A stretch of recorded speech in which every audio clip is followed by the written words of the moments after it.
दा लजित ब्रह्म सारा आंनि न'खरनि थाखाय आरो आंनि गथ'फोरखौ अनखांनानै आंनि अबस्थाखौ नुनानैहाय दा हेफाजाब हरबाय आरो सायज हरबाय बिनि थाखाय आं आंनि गोसो गोरबोजों साबायखर होनाय जाबाय आरो जायहा इसोरा बेनो बेबायदिनो आरोबाव जेरै अनसुंथाइ होदों बेबायदिनो आरो मोनबावनाय बायदि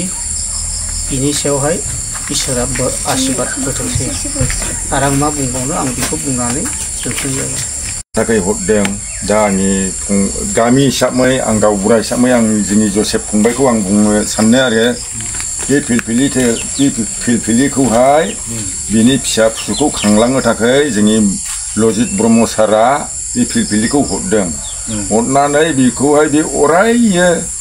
बे फिलफिलिजोंनो बिनि फिसा फिसौखौ खांलांनो थाखाय बियो हरबाय